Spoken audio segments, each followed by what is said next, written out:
Welcome to Habitly Courses, a production of Manage to Win. Each course is divided into multiple lessons for easy viewing. All are now completely free, so you can watch them on your own or work through them as a team. Please subscribe to this channel, leave a comment, and share your favorite lessons with others. Try to find something that helps you be your best. Hello, this is David Russell. We're back again with Communications 101, and we're going to go into the scenarios and games or exercises, whatever you want to call them. We're done with the lessons. Now we're going to try to apply what we have learned. Now, during this teaching video, I'm not going to stop the video for you to do the work. So I'm not going to stop it or just talk or leave a gap on the video for 30 seconds or a minute or 2 minutes. So when you've got a group or individually you want to do the work, you stop the video. This first exercise we're going to do is speak their way. It has to do with the DISC behavioral language that we learned. We want to understand our profile, how we communicate, but it really helps us when we can adapt to the communication style of the other person. So which of the three behaviors in the list on the screen indicate a high D? D is dominance, how you handle problems and challenges. Let me give you about 5 seconds. All right, we're going to look at the answers. It is a person who's impatient, has a sense of urgency, can be task-oriented, makes quick decisions, and likes new products. What about a high I? This is influencing how you interact with other people. The high I is an extrovert. There's a tip for you. And what three behaviors indicate a high I? Give you about 5 seconds. All right, it's someone who likes to talk and socialize. They can be disorganized and get distracted, and they make quick decisions at times and be impulsive.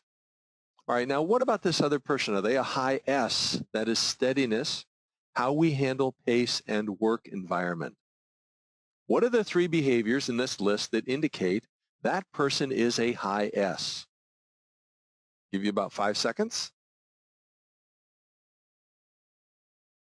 And the answer is friendly and concerned. They're people, but they're skeptical. They want proof. They prefer to make slow decisions. Actually, they don't like deadlines at all and prefer the status quo. And last but not least, the high C, compliance, how the person responds to rules and procedures set by other people. Really important. Could that person be a high C? Give you about 5 seconds here to make your choice.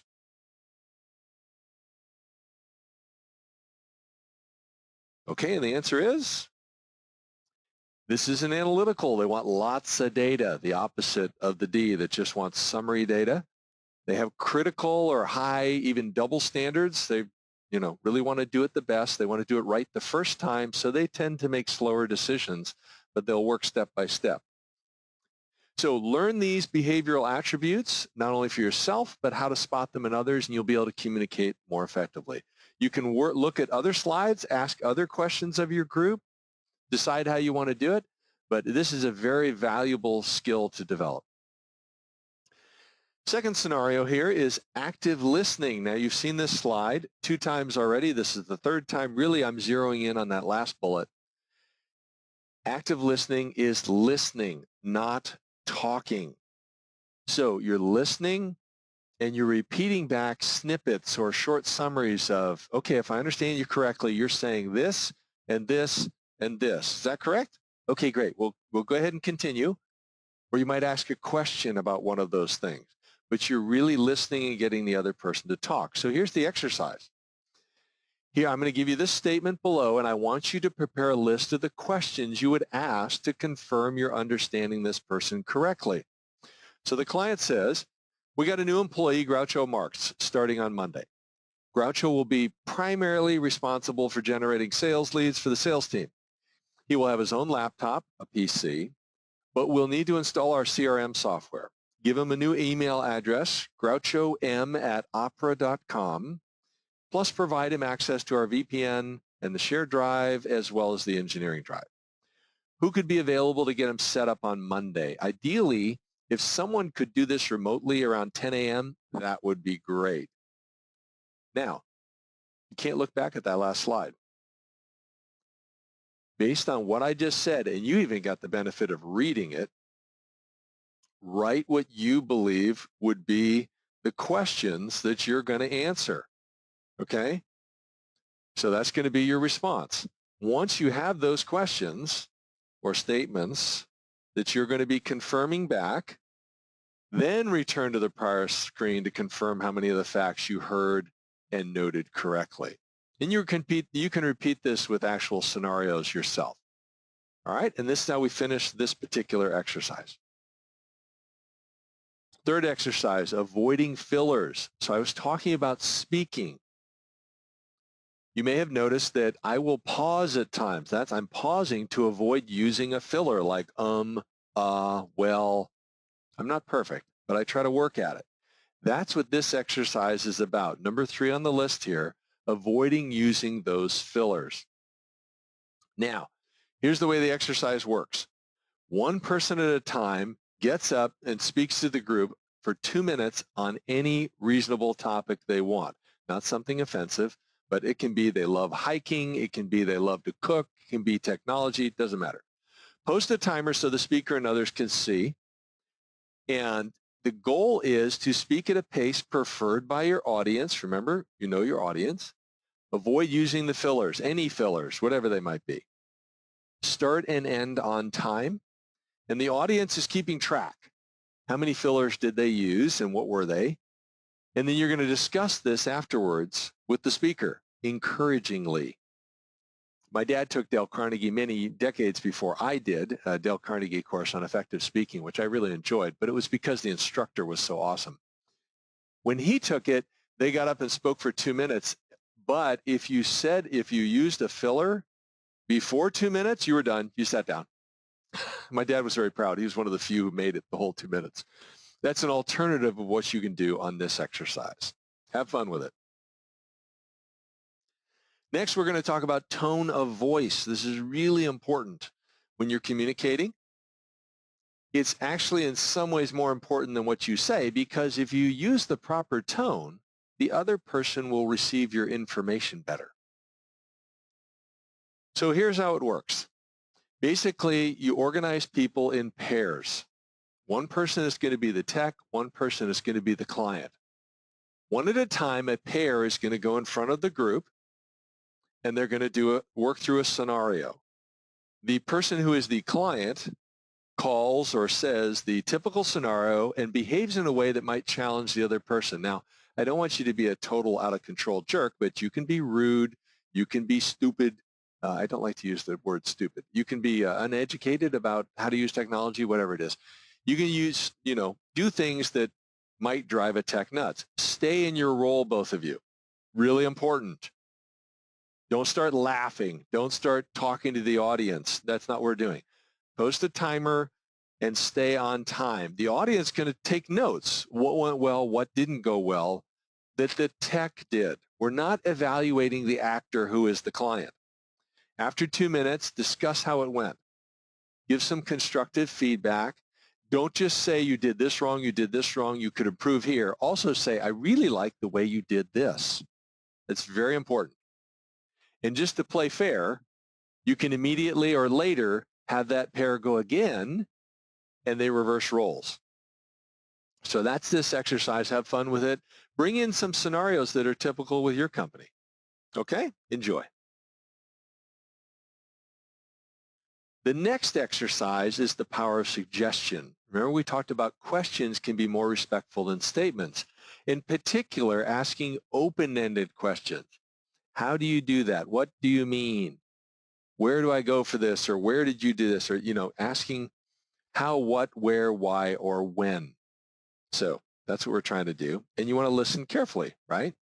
So here's how the exercise goes. The objective is to keep asking open-ended questions or providing suggestions rather than making definitive statements. So you explain a typical client situation or support ticket. So you got to have these in advance, get these organized. And you can either do it where you appoint one person gets to speak first, or you can say whoever talks first gets to ask the first question. So one person starts by asking an open-ended question or making a suggestion, and it has to add value to the conversation. It can't be silly. It can't be foolish. It can't be insulting. You've got to work through this. This is serious business to learn these skills. Then decide before this person starts, are you going to move to the left or the right after the first person? So then you move to the left or the right, and the next person has to ask a new open-ended question or suggestion that builds on that prior person's communication. So I ask a question, the person to my right then has to ask a question that builds on mine, that type of thing. And the game ends when someone cannot ask a new open-ended question that adds value or suggestion, okay? And maybe you make that person the first person on the next round because it's easiest to be the first person. Try to work through 5 to 10 typical situations. The power of suggestion, learn this skill. Great leaders ask great questions, and each of you is a leader. Enjoy this one. All right, now we're going to shift to written exercises. The first has to do with email. So we're going to divide people into groups of 4 to 5 people. I'm going to give you the scenario on the next slide. Pay attention. And you got 5 minutes to write an email explaining how you're going to solve the problem. So step by step, I did this, then I did this, then I did this type of thing. That's what you're going to write out. And remember, we just talked about active listening. So you're going to pay attention, and then you're going to write that out and what the scenario is. So you may decide, by the way, before you go through this with your facilitator, that you're going to give everybody 7 minutes or 10 minutes or maybe 2 or 3. And you can also use, of course, your own typical scenarios. But for this starting one, we'll use this. It's mine. Okay, you're going to get 5 minutes max to draft an email on how you solve this problem. What steps did you follow? Here's the situation. When they print from computers to the new printer, it's printing double-sided. They tried to manually change to single-sided, both on their systems and the printer, but it's still printing double-sided. So spoke with John, and he said, likely a driver issue. I don't know who John is. You figure out who John is. Okay, printer is shared from the server. They mentioned something about a fax from this printer as well. Okay, so what are you going to do? What are the steps you're going to take? Draft it in an email, send the email to everybody, or you can just write it in a list and you can discuss it. Then, one at a time, you're going to share what you've got, and people critique what's best practices. Maybe this is a process you want to document. So bring up some issues. If you're trying to document best practice processes, this is a great exercise to do, to get everybody to do it independently, and then you take the best from everybody step by step. Now, the next screen I'm going to show is an example of how you do that step by step. Don't go to the next screen until you've already answered this question yourself. Ready? Now I'm going to go to the next screen. This is an example. I'm not saying it's perfect, but it's an example of one approach to get this done. This is the end of this exercise. Has to do with email. I'm going to go to the next. Now let's talk about IM, instant messaging. Okay? So here it is. You're going to discuss instant messaging with everybody. You've got a group. So, and you've gone through the training. So basically the first bullet there, we're going to share examples of bad instant messaging. Things that are unprofessional, they're unclear, they're risky, they're inappropriate. Okay, and ideally I don't want that person in this discussion. We're not trying to chastise people. Okay? Second bullet there, we're going to do the opposite. What are good examples of instant messaging? So we have the good, we have the bad. Let's bring this together, talk it through, and why not define a list of our IM standards within our organization, or if you've got one, update it, and then pilot that for a while, see how it works. This is the whole exercise.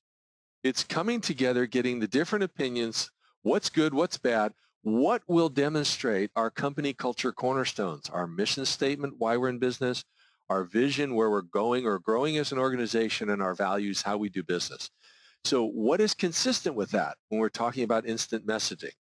That's this exercise. Have fun with it. Work through it. It'll be great. This next exercise on texting is identical to what we just did with instant messaging. It's the same thing.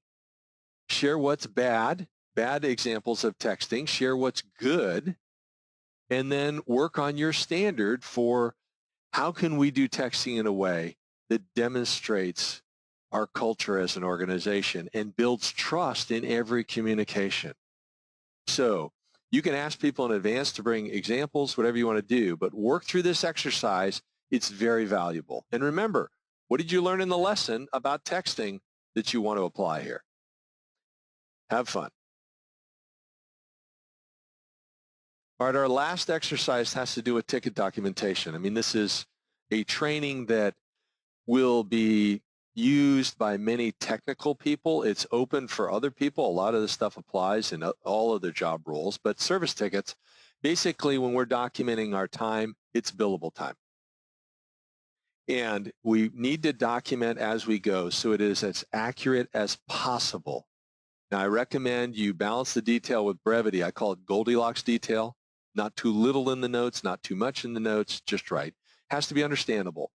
So here's what I want you to do. Divide into groups of 4 to 5 people. You can just write these things out, or you can actually email them to one another. I'm going to give you a scenario on the next slide. You're only going to see it for a moment. You got to pay attention. But then I want you to write an email that is an example, or you just document it in front of you, of how you would document what you did to resolve this situation, kind of a step-by-step, kind of what we did before, okay? But this is a ticket. How do we do the ticket, document our time, that type of thing? Here's the situation. I'm saying you get 5 minutes. You can take longer if you want to, but we just got a call from Lynn at Cinerama who's not able to access her network drives. She's getting a message while trying to connect that goes like this. An error occurred while reconnecting. The next line, sync/server01/shared Microsoft Windows network. The next line, network path was not found. The next line, this connection has not been restored. So draft how you would document the work that you did to resolve this issue. You can do it via email, as I say, send it to people, or write it out and then discuss it. But then talk about it as a group. And what you're going to find is people will document it differently. And that's good to hear. So you can pick out, say, oh, well, I like the way you're doing that. I'd like to use that piece of your approach. And maybe you like somebody else's approach, and piece it together so you develop better skills in documenting tickets. So that's the end of these exercises. They can be very valuable. Bring in your typical scenarios, your tickets, make it work. You can listen to the conclusion video of this series, and you can move on to the next one. Thank you very much. Bye for now.